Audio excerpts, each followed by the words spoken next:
Hello tout le monde, aujourd'hui on se retrouve pour une nouvelle vidéo des favoris du mois et autant vous dire que j'ai 3 tonnes de trucs à vous présenter. Pourtant j'en ai fait un le mois dernier mais là j'ai vraiment plein de trucs super cool à vous montrer. Donc plein de trucs drugstore, donc ce sera pour me rattraper des derniers favoris où il y en avait un petit peu moins. On commence avec le make-up.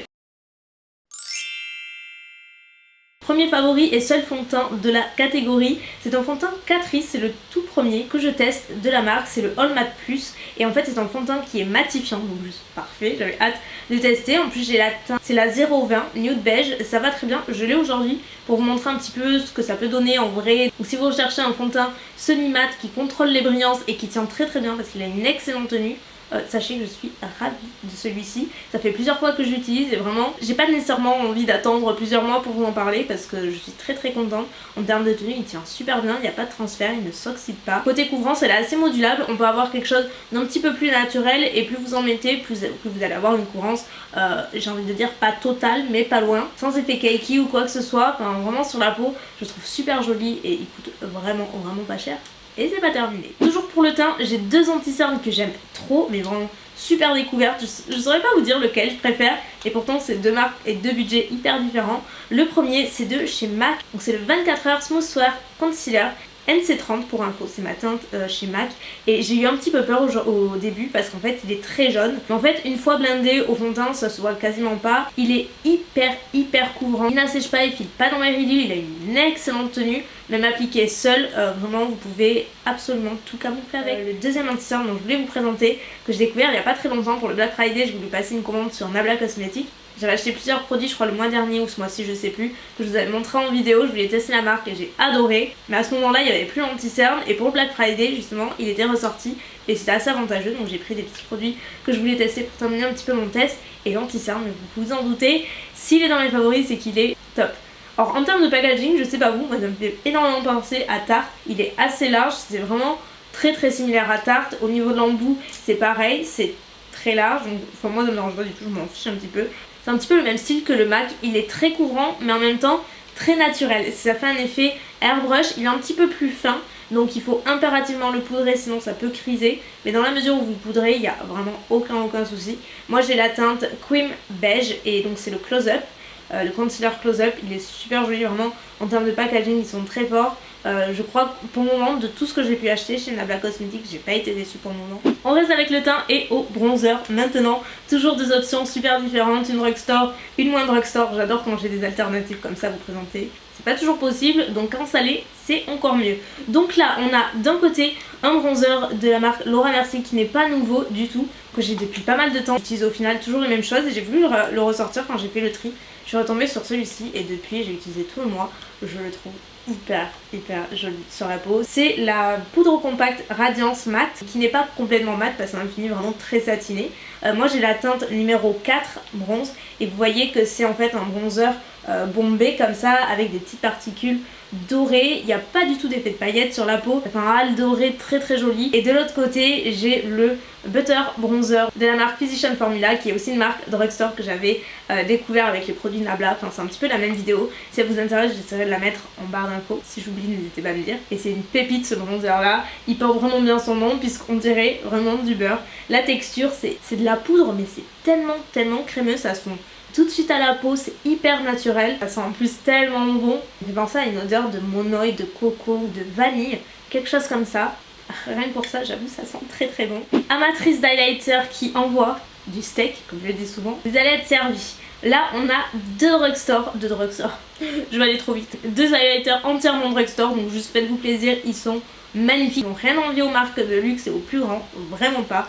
Tout d'abord, le premier que je porte aujourd'hui, que j'ai pas mal porté ce mois-ci. Donc je vous ai montré les deux déjà en vidéo, mais là vraiment je suis obligée de les mettre en favori quoi. Ils sont trop beaux, déjà le packaging de celui-ci est magnifique. C'est Wet n Wild qui fait ça, c'est la teinte Precious Petal et en fait c'est une couleur un petit peu dorée, rosée avec quelques petites incrustations dorées, très léger. Déjà vous voyez le packaging est trop beau. Je l'ai aujourd'hui, voilà, je l'ai un petit peu partout, je vous montrerai de plus près. Mais vraiment il est très beau. Franchement assez facile à porter. Moi je porte un peu moins de highlighter rosé. Et le deuxième toujours de chez Nabla. Et c'est pas terminé, je vous dis j'ai fait beaucoup de belles découvertes. C'est le Savage qui se présente comme ceci. Et là vous voyez celui-ci est complètement doré. Et je dirais qu'il est même un cran au-dessus en termes de glow, on va dire, parce qu'il est très très intense. Vous voyez, il est ouf, celui-ci il est... J'aime trop regarder les highlighters, j'ai un problème. Vaut mieux une addiction aux highlighters, ceci dit. Si vous n'avez pas peur de l'highlighter qui se voit, n'hésitez pas à aller voir ceux de Nabla, ils sont top, ils ont plusieurs teintes. Passons aux palettes, et là encore j'en ai plusieurs à vous présenter. Bon, la première qui est à l'inverse du drugstore, et c'était juste impossible de ne pas la présenter. Vous avez été plusieurs aussi à me demander de faire un retour, vu que j'ai pas utilisé en tuto, mais j'ai fait plusieurs make-up que j'ai posté sur Insta, et voilà. Je me suis dit qu'un retour ce serait pas de trop. Vraiment la palette la plus qualitative que je possède, c'est mon petit bijou, celle-ci. Je parle de la palette Pat McGrath que je me suis offert le mois dernier, je crois, ou le mois d'avant, je sais plus exactement. C'est la toute première palette Pat McGrath que je m'achète. Donc juste pour vous situer le contexte, pour celles qui ne sont pas trop familières, Pat McGrath c'est en fait une make-up artiste qui est célébrissime, culte, qui fait un travail incroyable, c'est fabuleux tout ce qu'elle fait, je vous invite vraiment à aller voir sa page Instagram, c'est fabuleux. Et elle a, je sais pas exactement quand c'est qu'elle a lancé sa marque, mais c'est très cher. C'est relativement cher, moi la palette j'ai payé 130 €. On a les yeux qui sortent de leur orbite, je sais. C'est pour ça que j'étais très réticente avant d'en acheter, je me demandais si ça valait vraiment le coup. En tant qu'amoureuse de make-up, de collectionneuse, je voulais vraiment tester et j'ai flashé en fait sur les visuels de celle-ci. On le disait, ces textures sont uniques mais je peux vous le confirmer. Vraiment, je n'ai jamais vu une pigmentation pareille, des textures pareilles. Vraiment les couleurs sont sublimes. Moi je suis fan de cette couleur là. Que j'ai aujourd'hui, mais en fait j'ai fait un mix, je me suis maquillée avec cette palette là et au centre de la paupière j'ai mixé ces deux fards là. Vous voyez le deuxième là, il est plein de reflets, c'est ce que j'ai mis au centre de la paupière mélangé au rose d'à côté qui est très beau aussi. En fait moi je les utilise humidifiés. Au début j'étais un petit peu perplexe quand j'ai swatché, je me suis dit c'est hyper poudreux, mais pas du tout, il faut juste prendre le temps de bien travailler les fards, vraiment avec du Fix Plus ou n'importe quel brume, ça se travaille comme un rêve. Les mats sont incroyables. Pour celles qui se posent des questions sur Pat McGrath, sur les palettes, ce que ça vaut, sachez que moi j'approuve mais juste à 1000%. Je rêve juste maintenant de m'en offrir une deuxième. Je ne saurais que vous encourager et les banquiers vont me détester, mais c'est pas grave, j'ai l'habitude. La deuxième palette c'est bien sûr la Warrior de Juvia's Place, que j'ai beaucoup utilisé aussi, je la trouve vraiment très jolie. J'avais un peu moins utilisé dans la vidéo dédiée que j'avais fait, mais du coup celle-ci je voulais quand même la tester et je me suis beaucoup maquillée avec. Ce mois-ci je la trouve très belle, vraiment. De toute façon je sais que vous avez été très nombreuses à craquer aussi sur celle-ci. C'est la toute dernière de Juvia's Place et encore une fois c'est tellement pigmenté. Alors je vous dis que les fards Pat McGrath sont juste hyper pigmentés, mais concrètement là on est exactement sur le même terrain alors que c'est beaucoup moins cher. Moi celle-ci j'avais payé 20 $ sur le site de la marque. Je sais que vous l'avez sur Biotibé aussi, qui elle est un tout petit peu plus chère, mais c'est normal parce qu'en fait c'est importé des US donc vous avez une légère marge. Mais voilà, on n'est pas sur du 130 € la palette. Je vais pas vous faire les swatchs de toute la palette, si vous voulez les voir justement, je les avais tous fait dans la vidéo dédiée que j'avais faite ce mois-ci je crois, il n'y a pas très longtemps. Je mettrai le lien en barre d'infos. Mais par contre ce sont des fards qui sont relativement grands en termes de quantité. Vraiment le rapport qualité-prix pour moi est incroyable. Si vous aimez les teintes chaudes comme ça, neutres, vous allez vous régaler. On approche de la fin sur le make-up et on termine comme d'habitude avec les lèvres. Je vais encore une fois vous saouler avec Nabla Cosmetics.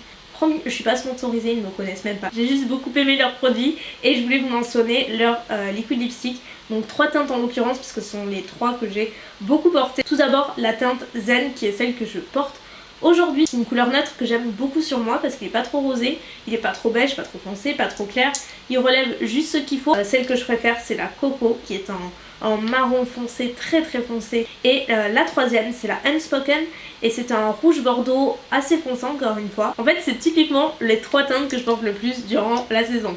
Il me faut un nude, un marron et un rouge bordeaux. Tant que j'ai ces 3, tout va. Et en termes de formule, ils sont excellents, ils ne dessèchent pas du tout. Très confortable à porter, longue tenue, facile à appliquer, opaque, honnêtement ils ont tout bon. J'ai aussi 2 rouges à lèvres que je me suis acheté dernièrement chez Kiko et franchement il y en a un que j'ai pas arrêté de porter mais l'autre je l'aime beaucoup donc je voulais vous le montrer. En plus c'est la collection de Noël donc tant qu'il y en a c'est pour ça que je vous en parle. Rouge à lèvres Sparkling Holidays et alors celle-ci, la teinte numéro 2 qui est une teinte neutre que je porte mais genre pas tous les jours, pas loin. C'est un neutre, certes, mais en fait c'est des rouges à lèvres extrêmement mat, mais très mat. Et ça ne veut pas dire qu'ils sont secs, pas du tout, au contraire. Ils sont très confortables, hyper pigmentés. Vraiment la couleur de celui-ci, j'en suis folle. Et la deuxième teinte que j'avais achetée, c'est la numéro 6. Et là c'est un framboise un petit peu plus bordeaux, vous voyez. un petit peu plus foncé. Et la texture, c'est un bonheur. Je me tâte vraiment à acheter une autre teinte. Est-ce que j'en ai besoin? Non. Est-ce que j'en ai envie? Oui. Mais non, en fait, je me dis c'est une édition limitée, donc si tu craques pas maintenant, tu vas le regretter. Rassurez-moi, je suis pas la seule à me faire ces réflexions-là. Une petite rubrique cheveux parce que je vous parle pas assez souvent de ce que j'utilise pour mes cheveux, mais en fait j'utilise toujours la même chose honnêtement. Et là j'ai voulu changer un petit peu entre guillemets, vous allez voir, dont le masque l'année dernière, n'importe quoi. Le mois dernier je vous avais parlé du Coco F qu'on trouve chez Sephora, que j'ai adoré, mais vraiment pour moi un des meilleurs masques. Je vous ai dit combien j'aimais, sauf que bon, il est pas donné, il faut se le dire. Et dans les commentaires vous avez été plusieurs à me conseiller celui de Fructis, du coup je suis allée l'acheter et comme vous le voyez, vous êtes de très bons conseils puisque j'ai beaucoup aimé, je vous en parle aujourd'hui. Il est top, alors ils en ont plusieurs, moi j'ai acheté celui au macadamia je crois. Macadamia, vous avez à la banane également. En fait ça dépend selon l'action que vous cherchez. Le macadamia en fait il est pour cheveux secs et rebelles. Et le pot est absolument énorme. Ça fait plusieurs fois que j'utilise et ça commence à peine à descendre. Et ce qui est cool c'est qu'il est multi-usage, vous pouvez l'utiliser en soin démêlant, en masque ou en soin sans rinçage. Donc moi j'utilise toujours en masque. En plus il est très rapide à poser, 5 minutes suffisent. Même pas, 3 minutes, je crois que c'était 5. Moi je laisse toujours un petit peu plus donc c'est pour ça. En termes de compo, c'est vrai que celui-ci est un petit peu plus clean que l'autre que je vous avais présenté. Vous le savez, je suis pas très regardante sur ça. Ça veut pas dire que je m'en fiche, ça veut dire que c'est une autre façon de consommer. Je sais que c'est un critère important pour certains. Donc voilà, je vous le dis, là c'est écrit 98% d'origine naturelle. Comme vous voyez, moi aussi j'écoute vos petits conseils et je vous lis quand je vous le dis. Et toujours cheveux, j'alterne maintenant avec deux shampoings. J'utilisais le... comment il s'appelle? Je sais jamais. C'est le Diamond quelque chose de Redken. Une bouteille un petit peu rose, transparente, très jolie d'ailleurs. J'utilise depuis très longtemps, mais c'est vrai qu'il a tendance à faire graisser les cheveux un petit peu rapidement parce qu'en fait il apporte beaucoup de brillance aux cheveux. Il est génial. Mais je voulais changer un petit peu, donc je suis revenue à mon premier amour, on va dire entre guillemets, le Macadamia Air. Enfin ça fait des années que je connais la marque et que je l'adore. Notamment le masque est exceptionnel. J'avais utilisé le shampoing il y a longtemps. Et il y avait une vente Macadamia Air sur Beauté Privée. Du coup je m'étais pris le masque et le shampoing et l'après-shampoing également. Donc vraiment le kit total. Je crois que le shampoing j'avais payé 12 €, quelque chose comme ça. C'est hyper avantageux, si par cas vous connaissez pas. Vous savez vous avez plein de ventes privées de différentes marques. Vous avez du soin, du maquillage, soin du corps, il y a de la déco, il y a des bijoux, il y a un petit peu de tout. C'est des ventes éphémères donc il faut en profiter tant que c'est en ligne. D'ailleurs là j'ai vu qu'ils avaient une vente Victoria's Secret et Mounette avait des brumes, donc je pense que j'en prendrai quelques-unes. Je vous mettrai encore une fois tous les liens en barre d'infos comme d'hab, mais voilà, j'avais repris mon shampoing, je l'adore. Ils en ont plusieurs, ça c'est le shampoing quotidien pour les cheveux sans frisottis, donc le shampoing lissant. Il n'y a pas de parabènes, de sulfate, il protège la couleur, il le fait briller, en même temps ça nourrit, c'est ma marque de cœur, j'adore. Pour les cheveux ils font des trucs très bien. Et je m'étais pris aussi toujours la même commande, il y a aussi une vente Revlon, le shampoing protecteur de couleur pour cheveux colorés, et j'ai l'impression d'être à la coiffeuse quand je m'en mets parce que ça sent exactement comme les produits qu'utilise ma coiffeuse et voilà, ça me fait penser à ça. Du coup j'aime bien et vraiment il est excellent. J'ai l'impression que mes cheveux sont encore plus brillants quand j'utilise celui-ci. Ça fait vraiment ressortir la couleur, ça donne un petit peu plus de reflet. J'aime vraiment beaucoup. Donc voilà, ça c'est mon combo du moment qui va me durer un bon moment. La première, j'ai voulu un petit peu insister, j'avoue. Mais rien à faire, je l'aime pas plus que ça. C'est pas un énorme flop, mais bon, j'aime pas trop, je vais vous dire pourquoi. C'est une poudre libre Lancôme. Donc c'est la poudre libre matifiante et fixatrice de maquillage. Elle est translucide, mais c'est ça que je trouve bizarre en fait. Elle a cet aspect un petit peu rosé et à chaque fois que j'en applique, même si j'en mets pas beaucoup, ça me transforme un petit peu la couleur de mon teint et c'est pas très joli. Ça fait un aspect un petit peu cadavérique qui est trop rosé justement. Clair rosé, c'est très bizarre et c'est pas joli. Ça se voit pas de suite à l'application, mais quelques heures après c'est comme si ça s'oxydait un petit peu et j'ai pas l'impression que ça vienne du fond de teint. J'ai essayé avec plusieurs et à chaque fois c'est pareil. Donc écoutez, du coup je ne l'utilise plus vraiment. Côté teint aussi, un fond de teint, vous avez été hyper nombreuses à me dire de tester. Et malheureusement je crois que j'ai un problème avec les fonds de teint Make Up Forever. Je n'ai pas un en tête en particulier que j'aime bien. Après ok, je suis un peu tatillonne avec mes fonds de teint. C'est un des derniers et c'est le Matte Velvet Skin. En fait c'est un fond de teint haute couvrance qui est vraiment adapté aux peaux mixtes à grasse qui brillent. Et pourtant moi bon, j'ai une peau mixte à grasse, peut-être pas suffisamment. Parce que je lui reproche c'est que ça m'a énormément asséché la peau. J'avais juste la peau super sèche après, ça me tiraillait, je la trouvais inconfortable. Donc oui, la couvrance était là et oui c'était mat, mais trop mat. Je crois que c'est la première fois que je dis d'un fond de teint qu'il est trop mat. Donc juste pour cette raison, je voulais vous en parler parce que vous étiez super nombreuses à vouloir un retour. Je pense qu'il est plus adapté aux peaux vraiment grasses. En tout cas, n'hésitez pas à me dire si vous l'avez testé. Je sais qu'il y en a plein qui l'adorent, qui l'utilisent, mais je pense que ça dépend vraiment du type de peau et de ce qu'on recherche aussi, parce que c'est hyper personnel les fonds de teint. Un autre produit flop, en tout cas que j'ai pas trop aimé et je vois pas trop l'intérêt, c'est un nouveau liner Kat Von D. Je sais pas si vous avez vu, elle en a sorti plusieurs. Donc en fait c'est le tattoo liner mais remasterisé entre guillemets, version Dagger je crois qu'il s'appelle. Et en fait je vous mettrai en close-up, il est légèrement biseauté, il est extrêmement fin, extrêmement petit et légèrement biseauté. En fait celui-ci il a été conçu pour travailler plus facilement la virgule. Et certes c'est pratique quand on veut tracer vraiment la virgule de façon plus droite parce que l'embout est parfait. Mais au-delà de ça, j'ai essayé de tracer un liner avec un trait avec et je trouve beaucoup trop fin, trop souple. Du coup c'est pas très pratique. Alors pour la virgule ça va, mais je me dis il faut prendre celui-ci pour la virgule, prendre un autre liner pour faire le trait, reprendre celui-ci pour faire les finitions. Finalement c'est pas un vrai gain de temps et du coup c'est pour ça que j'utilise pas vraiment. Je trouve que c'est juste trop limite et trop juste. Alors peut-être plus pour les make-up artistes, pour le détail etc, mais pour tous les jours c'est pas le liner qui m'a emballé plus que ça. Côté musique, j'ai deux genres complètement différents. Vous foutez pas de moi, c'est juste différent, ok? Parce que d'un côté, on a le dernier album de Soprano qui est sorti. Et je sais pas si je vous l'ai déjà dit, mais j'aime beaucoup Soprano. Depuis que je suis au collège, j'écoute Soprano, donc voilà, ça date. Et j'ai jamais vraiment cessé d'écouter. C'est un des rares chanteurs français que j'écoute. Donc voilà, comme vous voulez, j'ai pris son album qui s'appelle Phoenix. Et il y a plusieurs chansons que j'aime beaucoup, beaucoup. À la vie, à l'amour, je pense que vous la connaissez. J'aime beaucoup la numéro 6 aussi qui s'appelle La Voisine et la numéro 8 Fragile que je trouve très touchante. Et j'aime bien la Ninja aussi.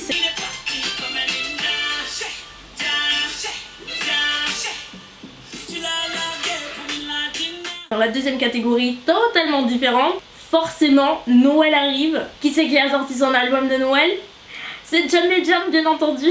Et ceux qui me suivent depuis longtemps savent combien j'aime trop cet artiste. Et dans l'album qui a sorti, il y a 14 musiques de Noël qui sont trop bien. Ma préférée, franchement, là en globalité c'est vraiment l'album. Si vous aimez les musiques de Noël, les jazz, blues et tout, vous allez adorer. En fait j'aime beaucoup les 5 premières, les autres aussi, mais je mets en boucle les 5 premières. Et la 5e qui est Bring Me Love, elle me met dans l'ambiance direct. Et les petites cloches qui arrivent.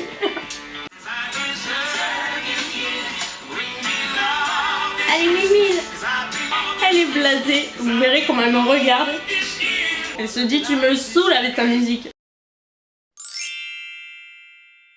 Et on termine cette vidéo avec un favori bouquin. Je n'ai pas de série à vous présenter ce mois-ci. J'ai pas eu beaucoup de temps ce mois-ci honnêtement. J'ai beaucoup de retard même dans mes séries. Mais je voulais vous parler d'un livre que j'ai adoré qui s'appelle Bad For Me. J'avais acheté un petit peu au hasard, les critiques étaient bonnes. Mais je m'attendais à une romance classique. C'est pas du tout le cas, pas du tout. Au niveau du synopsis, pourtant ça le paraît. Bon, ma batterie a coupé, je disais, c'est l'histoire d'Amanda qui est une jeune étudiante qui arrive sur un campus. Donc son frère est déjà existant sur le campus et Amanda a vraiment vécu un épisode traumatisant il n'y a pas très longtemps, on sait pas exactement quoi. Et lors d'une soirée, une de ses copines va la mettre au défi d'avoir le numéro d'un des mecs de la soirée. Elle va tomber sur le beau Julian et là les ennuis vont commencer. Mais dit comme ça, vous dites, je sais comment ça va se terminer. Mais laissez-moi vous dire, pas du tout. Le livre, c'est un concentré de suspense, de rebondissement. À la fin du livre, j'étais là, mais what? C'est pas du tout une romance classique, vraiment pas. Il y a beaucoup d'action, il y a plein de secrets. Enfin, franchement, je me suis régalée dans ce bouquin-là. J'ai mis le tome 2 il y a pas très longtemps d'ailleurs. Et voilà, je voulais vraiment vous le conseiller parce que j'ai adoré. Je vous conseille un petit peu moins de livres. J'ai un peu moins de coup de cœur qu'avant. Et j'ai presque terminé ma team Jojo, j'ai plus rien à vous présenter. Juste une annonce à vous faire pour celles et ceux qui ne sont pas au courant. J'ai une deuxième chaîne où je vlog très régulièrement. Et comme chaque année, je crois que c'est la 4e ou 5e. Je crois que c'est la 4e ou 5e année consécutive, je sais plus exactement. Je fais les vlogmas, donc c'est quoi? C'est un vlog par jour du 1er au 25 décembre inclus. C'est un rythme assez soutenu mais c'est juste trop bien, il y a une super ambiance. Il y a un énorme concours à la fin de chacun des vlogs. À chaque fois vous avez l'opportunité de garder oui, mais gagner un beau lot. C'est moi qui gère tout de A à Z, du coup c'est ouvert à l'international. Il y a toujours une super ambiance durant tout le mois, c'est vraiment un petit peu la famille et je sais que ça tarde à beaucoup de gens donc je voulais juste vous le rappeler. Parce que cette vidéo favori sort le samedi et le premier jour du vlogmas commence officiellement. Vous verrez le premier épisode entre guillemets, c'est pas une série mais ça sort le dimanche puisque c'est toujours le jour d'après, il y a toujours un décalage. Mais voilà, si par cas ça vous intéresse de me suivre durant tout le mois de décembre, c'est toujours un super moment, donc rendez-vous sur ma deuxième chaîne qui est juste ici et je vous la remettrai en barre d'infos ainsi que tout le reste. Voilà ma team chouchou, merci mille fois d'avoir regardé cette vidéo. Je vous dis à très bientôt, que ce soit sur cette chaîne ou la deuxième. Je vous fais plein de gros bisous et à très vite. Bye.